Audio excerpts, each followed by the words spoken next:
नमस्कार, यूपी की खबरों में आपका स्वागत है। मैं हूं आपके साथ सुरभि राजपूत। बुलेटिन की शुरुआत बड़ी खबर के साथ कर रहे हैं। निकाय चुनाव को लेकर एक बड़ी खबर सामने आ रही है। निकाय चुनाव को लेकर हाईकोर्ट का आदेश, यूपी सरकार का 5 दिसंबर को नोटिफिकेशन रद्द किया गया। 5 दिसंबर को जारी ओबीसी आरक्षण आदेश कोर्ट से रद्द किए गए। निकाय चुनाव में ओबीसी आरक्षण आदेश रद्द किया गया है। ओबीसी आरक्षण प्रक्रिया ठीक से अपनाई जाए, ये कहा गया है। बता दें आपको कि निकाय चुनाव को लेकर इस वक्त की बड़ी और अहम जानकारी आपको बता रहे हैं। निकाय चुनाव को लेकर हाईकोर्ट की तरफ से आदेश आया है। यूपी सरकार का 5 दिसंबर का नोटिफिकेशनल रद्द कर दिया गया। 5 दिसंबर को अब ओबीसी आरक्षण आदेश जारी जो किया गया था उसे कोर्ट ने रद्द किया है। राजधानी लखनऊ से निकाय चुनाव को लेकर एक बड़ी खबर सामने आ रही है। यूपी सरकार का 5 दिसंबर का नोटिफिकेशनल रद्द कर दिया गया है।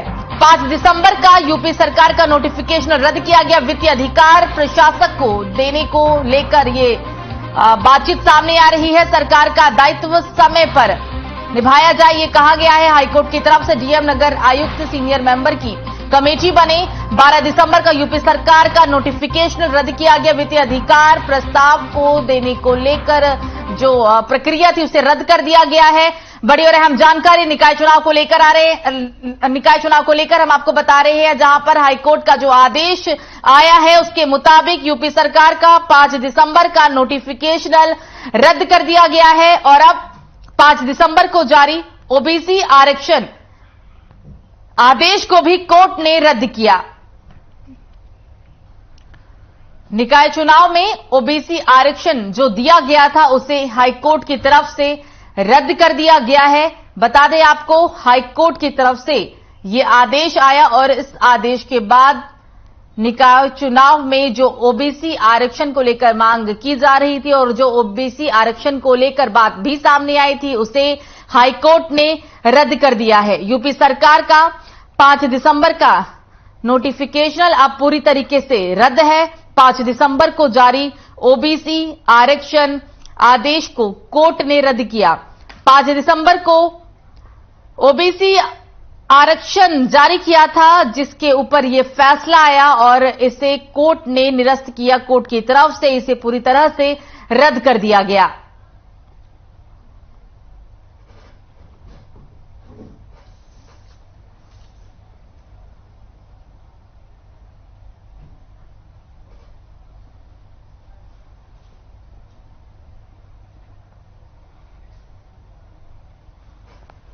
तो इस बीच राजधानी लखनऊ से एक और बड़ी खबर, जल शक्ति मंत्री स्वतंत्र देव सिंह का कार्यक्रम विभागीय अधिकारियों अफसरों को देंगे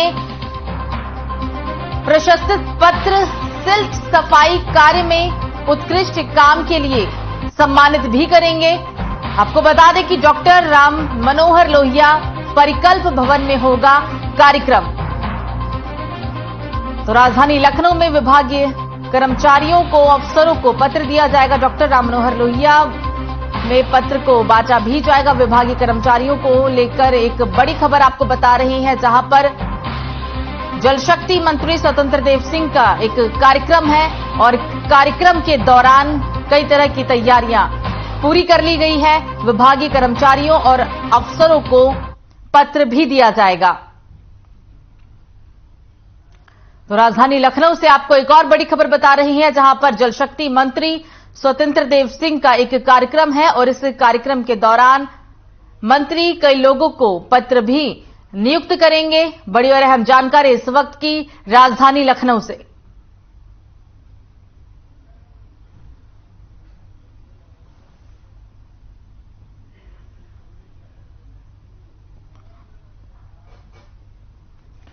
तो इस बीच अयोध्या से एक बड़ी खबर, कैंट पुलिस ने 5 चोरों को किया गिरफ्तार। चोरी का 700 लीटर डीजल चोरों के पास से बरामद किया गया। 115 बोतल अवैध अंग्रेजी शराब को भी पुलिस ने बरामद किया है। पिकअप से सप्लाई करने की आशंका भी पुलिस के द्वारा लगाई जा रही है। आरोपियों से पुलिस ने एक कार भी बरामद किया है।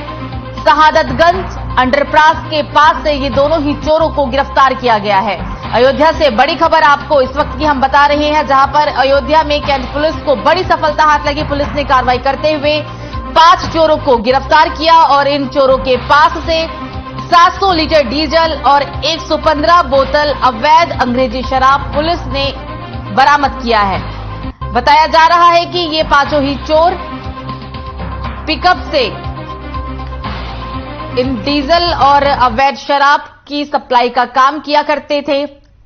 अयोध्या के कैंट में पुलिस ने ये कार्रवाई को अंजाम दिया। पुलिस ने कार्रवाई के तहत 5 चोरों को गिरफ्तार किया और इन चोरों के पास से 700 लीटर डीजल और 115 बोतल अवैध अंग्रेजी शराब को बरामद किया गया है।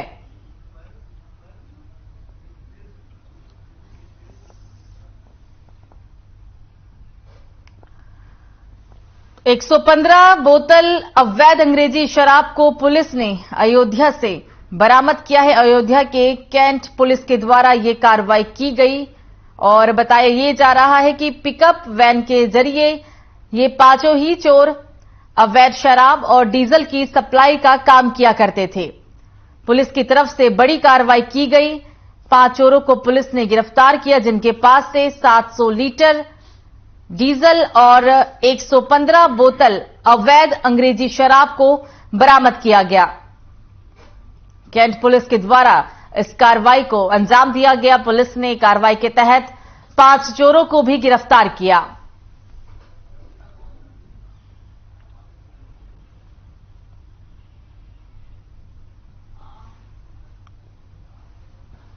तो कैंट पुलिस के द्वारा इस कार्रवाई को अंजाम दिया गया। चोरी का तकरीबन 700 लीटर डीजल और 115 बोतल अंग्रेजी शराब, अवैध अंग्रेजी शराब को पुलिस ने इन चोरों के पास से बरामद किया।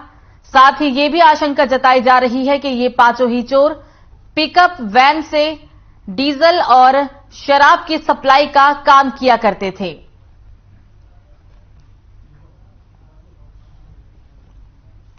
तो बिजनौर जिले के तहसील चांदपुर के गांव हुसैनपुर खासा के सैकड़ों ग्रामीण एसडीएम ऋतु रानी से मिले। इस दौरान उन्होंने पट्टे को निरस्त करने की मांग भी की। ग्रामीणों का आरोप है कि हम अपने पूर्वजों के समय से इस भूमि पर उपले बिटोड़े रखते चले आ रहे हैं, जिस पर गांव के दबंग लोगों ने जगह में बने उपले और बिटोड़ों को नष्ट कर दिया है। पीड़ितों का आरोप है कि गांव के अमीर और दबंग लोग अपने हाथों में लाठी डंडे लेकर आए और जबरदस्ती जमीन पर कब्जा करने की बात भी कह रहे हैं।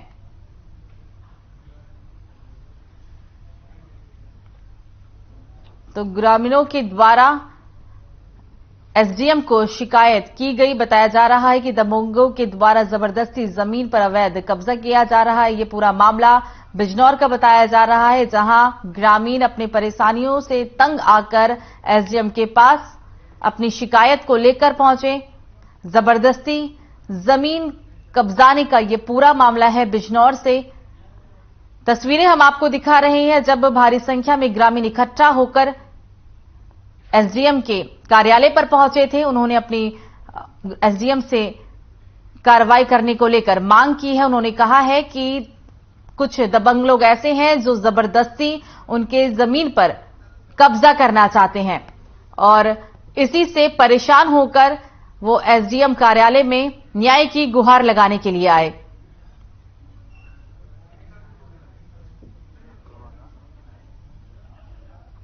जिम्मेदार तो हम उनकी नगरी में रह रहे थे, अब तक रहते चले आए हैं। तो उन्होंने हमारा सुख दुख देखकर हमारे से गोबर के कूड़े करकट के लिए नहीं था कुछ जंगल हम पे, तो उन्होंने 1-2 4 बीसे हमें जमीन दे दी। तो हम वहाँ कूड़े उपले, हमारे बच्चे उपले पाते हैं। अमीर लोगों ने जो पहले भूतपूर्व ग्राम पंचायत थी तो उन्होंने पट्टे कटा दिए। जो भूमिधर आदमी थे, हम भूमिहीन आदमी हैं। हम तो ये कहना चाहते हैं आपसे, हम यहाँ मैडम को 2-3 एप्लीकेशन दे चुके हैं, क्योंकि हमारे यहाँ अवैध रूप से 2019 में पट्टे कटवा, सीलिंग भूमि में पट्टे कटा दिए थे। वो हमारे पूर्वजों को लगभग अब से 35 वर्ष पूर्व दी गई थी, गोबर और कूड़ा अपने उपले पातने के लिए। हाँ, इन लोगों ने जो है उन पे जो है यानी चुपके से ना कोई प्रस्ताव पास किया, ना कुछ बोलते हुए पट्टे कटा लिए।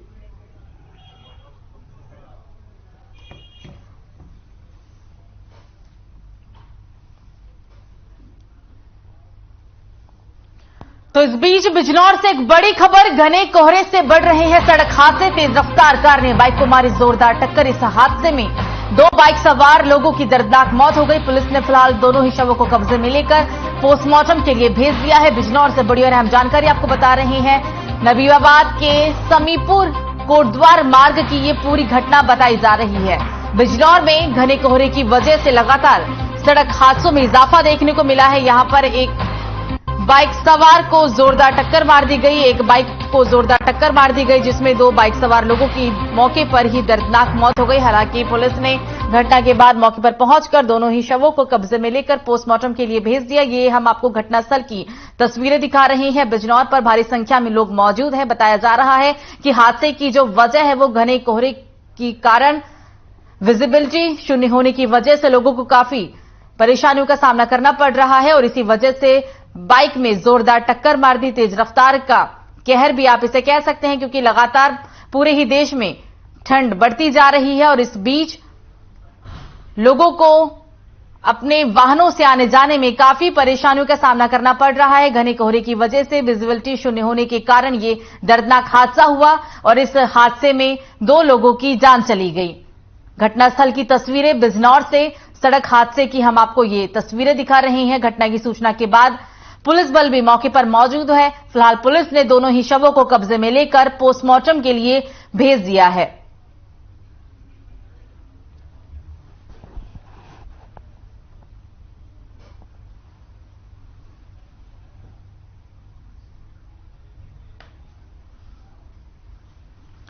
तो इस बीच बुलंदशहर से एक बड़ी खबर, अज्ञात लोगों ने पुआल में आग लगाई। नेपाली प्रधान के पुआल में भयंकर आग लगी है। आग लगने से लगभग 2 लाख रुपए का नुकसान हुआ है और आग लगने से गांव में हड़कंप भी मच गया है। फिलहाल पुलिस मामले की जांच पड़ताल में जुट गई है। ये पूरा मामला अरनिया जरारा मीरपुर गांव का बताया जा रहा है। बड़ी और अहम जानकारी बुलंदशहर से।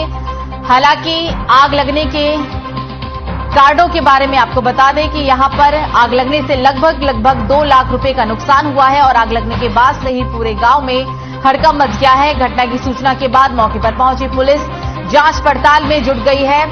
अज्ञात लोगों ने पुआल में आग लगा दी।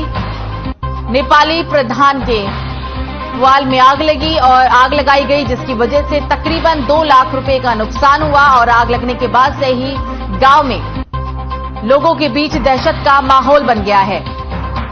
वो कौन लोग थे जिन्होंने आग लगाई, हालांकि अभी पुलिस जांच पड़ताल में जुटी हुई है। ये हम आपको आग की तस्वीरें दिखा रहे हैं। बुलंदशहर का ये पूरा मामला है। आग कितनी भयंकर थी, ये तस्वीरों को देखकर आप खुद अंदाजा लगा सकते हैं।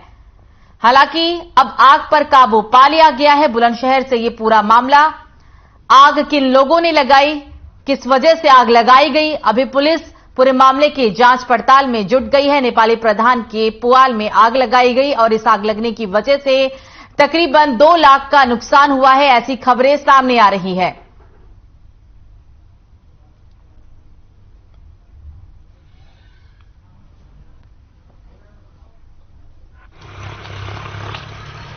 कारोली रात्रि में आग लगी है गांव के पास में। जिसका नाम है जुगंदर सर भजनलाल, राहुल सर बिरनामी और पुजारी भी, उसके पिताजी का नाम नहीं पता। पहले 4 बजे यहाँ से लगी तो हमें पता पड़ा, हमने यहाँ पर आए मौके पर, हमने 112 को कॉल लगाई तो वहाँ से गाड़ी आई, फिर फायर ब्रिगेड आया।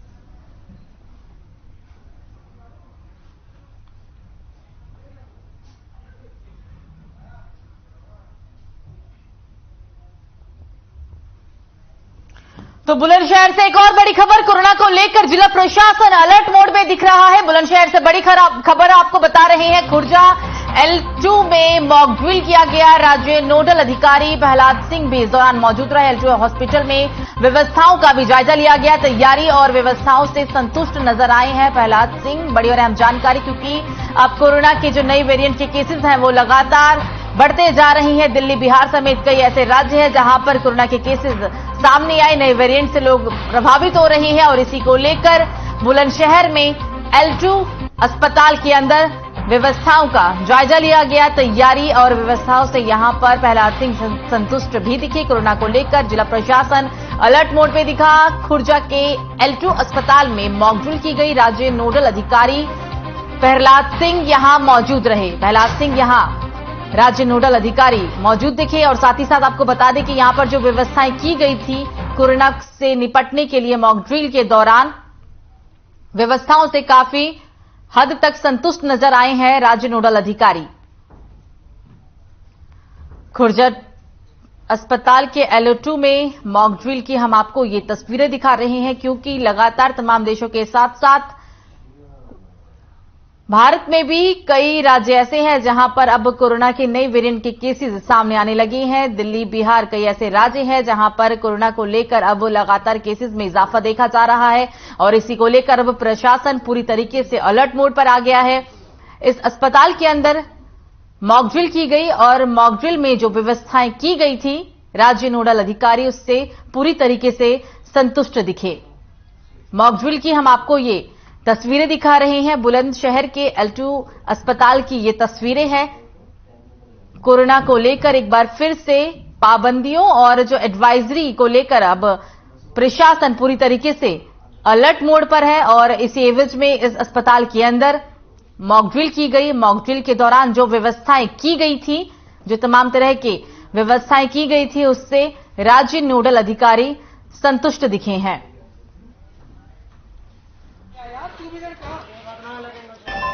प्रदेश से हमें एज ए नोडल भेजा गया है।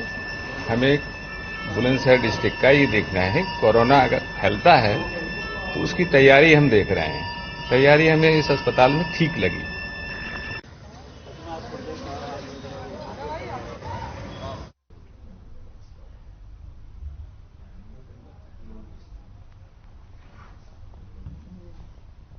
खबरों में आगे बढ़ेंगे, बात करेंगे अमरोहा की। अमरोहा के गजरौला में भारत जोड़ो यात्रा को लेकर कांग्रेस पार्टी के पूर्व केंद्रीय मंत्री ने प्रेस कॉन्फ्रेंस की है। इस दौरान उन्होंने कहा है कि आगामी 3 जनवरी को गाजियाबाद से राहुल गांधी भारत जोड़ो यात्रा में शामिल होंगे। वहीं बीजेपी पर उन्होंने जमकर निशाना साधा। इसके साथ ही उन्होंने उत्तर प्रदेश के बीजेपी के प्रदेश अध्यक्ष भूपेंद्र चौधरी के बयान पर पलटवार भी किया।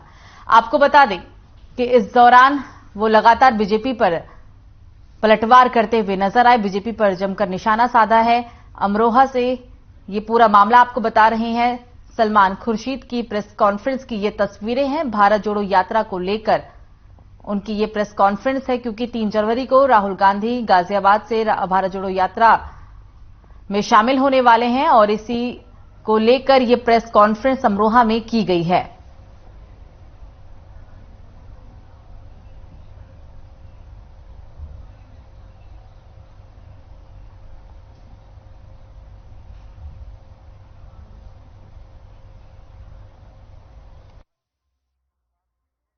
भाई देखिए, ऐसा है, भारत का विभाजन हुआ उस समय, शायद इनको इतिहास पढ़ने में थोड़ा सा कष्ट है।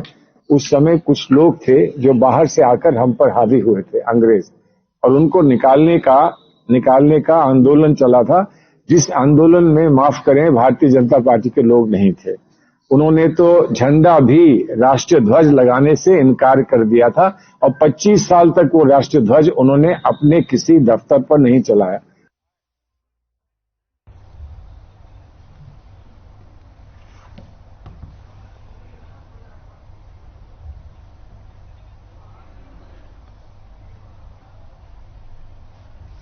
तो इस बीच बलरामपुर से एक बड़ी खबर, ट्रांसफार्मर में लगी आग, धू कर आधे घंटे तक जलता रहा ट्रांसफार्मर। बड़ी और अहम जानकारी आपको बलरामपुर से बता रही है बड़ी खबर। रामलीला मैदान के पास ये आग लगी है। बता दें आपको कि सिटी पैलेस रोड पर एक मैदान बना हुआ है और इस मैदान में ट्रांसफार्मर में आग लग गई है। स्थानीय लोगों ने हालांकि आग पर काबू पा लिया। आसपास की विद्युत सप्लाई आग लगने की वजह से बाधित हुई। बड़ी और अहम जानकारी, बलरामपुर से धू कर आधे घंटे तक जलता रहा ट्रांसफार्मर, लेकिन स्थानीय लोगों की सूझबूझ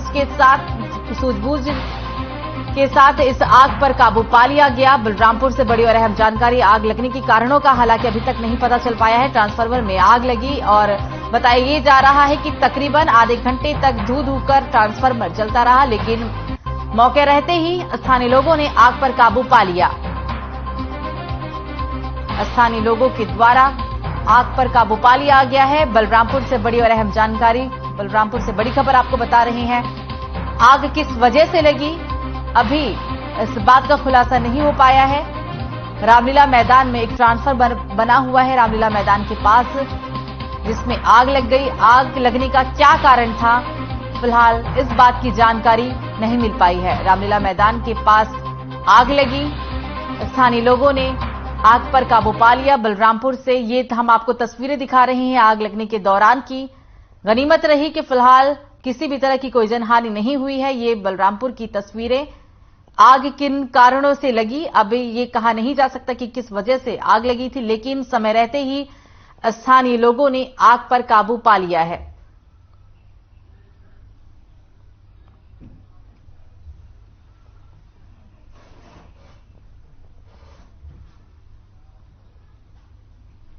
तो वहीं राजधानी लखनऊ में आम आदमी पार्टी के राज्यसभा सांसद और उत्तर प्रदेश के प्रभारी संजय सिंह ने प्रेस कॉन्फ्रेंस का आयोजन किया। इस दौरान उन्होंने कहा है कि आपने अब तक बहुत से घोटाले सुने होंगे, यूपी की कई घोटालों तो मैंने उजागर भी किया। एक नया घोटाला बहुत रोचक है जो कि दुनिया में राज्य सरकार की हंसी उड़ा रहा है।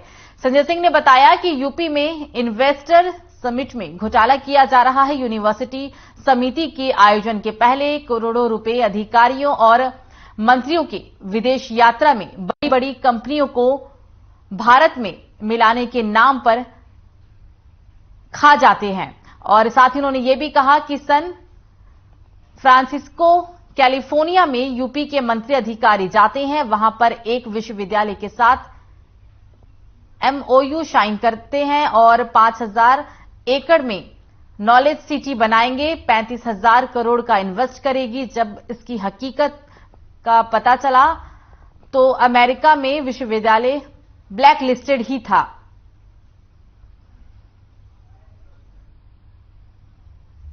जी की सरकार को उत्तर प्रदेश की जनता के सामने उजागर करना चाहिए, वरना ये एक मामला तो पकड़ा गया है, ये पूरे प्रदेश में ये बात लोगों के दिमाग में जो शंका है वो सच में साबित होगी कि आपने ये इन्वेस्टर समिट उत्तर प्रदेश के अधिकारियों और मंत्रियों की सैर सपाटे और अय्यासी के लिए घूमने का एक जरिया बनाया है। ये इन्वेस्टर समिट करोड़ों रुपए के आयोजन के नाम पे बर्बादी का एक जरिया आपने बनाया है।